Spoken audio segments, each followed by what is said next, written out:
Assalamualaikum warahmatullahi wabarakatuh. Perkenalkan, nama saya Fajri Naya dengan NIM 2186232084. Saya dari Prodi PGRI dan sekarang menempuh semester 4. Di sini kami akan membuat tugas untuk memenuhi salah satu mata kuliah dari Bu Dian Pravitasari Magister Pendidikan dengan mata kuliah yang diampu Teknologi Pembelajaran. Perkenalkan, nama saya Tia Febrinasari dengan NIM 2186232023.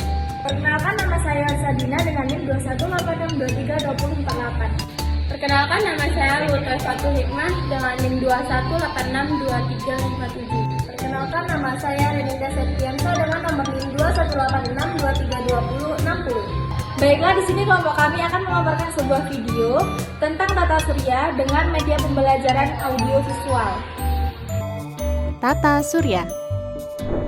Tata surya terdiri dari matahari dan semua benda angkasa yang mengitarinya. Hal ini sesuai dengan teori heliosentris yang dikemukakan oleh Nicolaus Copernicus, di mana matahari sebagai pusat tata surya.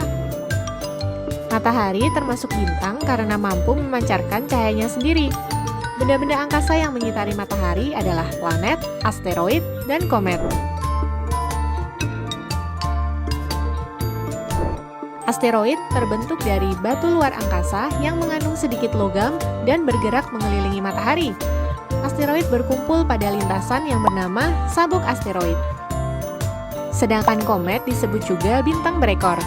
Ekor komet berukuran sangat panjang dengan arah yang selalu menjauhi matahari karena dorongan angin dan radiasi matahari.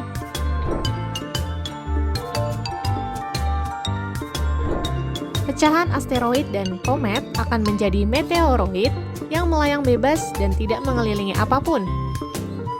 Meteoroid yang jatuh ke bumi dan terbakar habis di atmosfer bumi disebut dengan meteor. Namun, jika meteor sampai jatuh ke permukaan bumi, maka disebut dengan meteorit. Meteorit ini bisa menyebabkan lubang besar pada permukaan bumi loh. Benda lain yang juga mengitari matahari adalah planet. Planet dalam tata surya dibagi menjadi dua macam nih, yaitu planet dalam dan planet luar.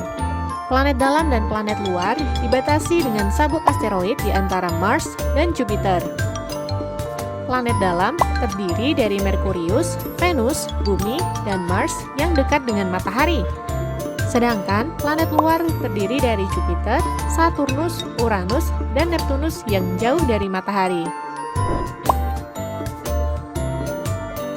Merkurius adalah planet yang paling dekat dengan matahari dan paling kecil ukurannya, hanya 40% dari ukuran bumi.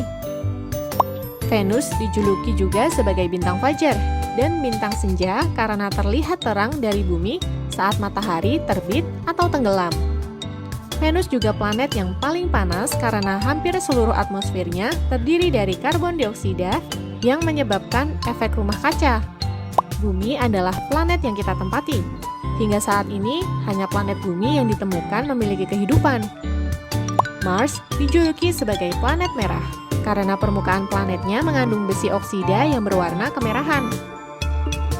Jupiter adalah planet terbesar dengan ukuran 10 kali dari bumi.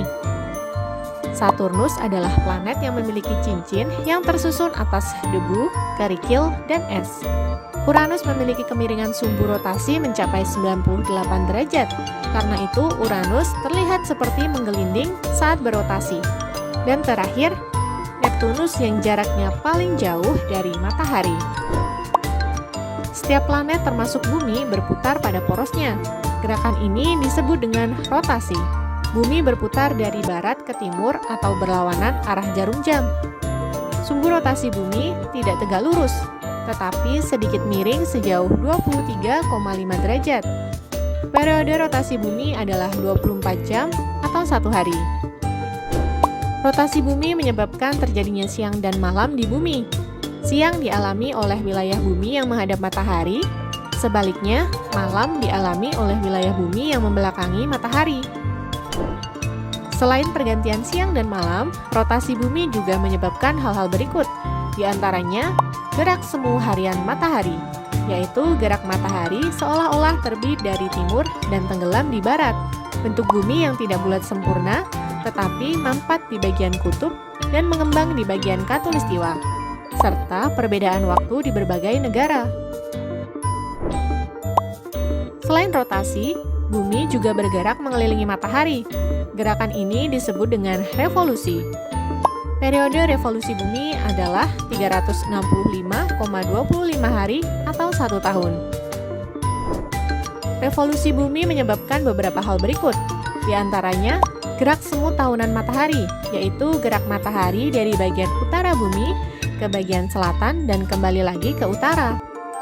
Posisi matahari saat tepat di atas khatulistiwa disebut dengan titik kulminasi, yang terjadi 2 kali dalam setahun, yaitu pada tanggal 21 Maret dan 23 September. Pergantian musim. Poros bumi yang sedikit miring menyebabkan intensitas penyinaran di bagian utara dan selatan bumi berbeda. Jika matahari lebih cenderung menghadap ke bagian utara, maka akan terjadi musim panas di bagian utara dan musim dingin di bagian selatan.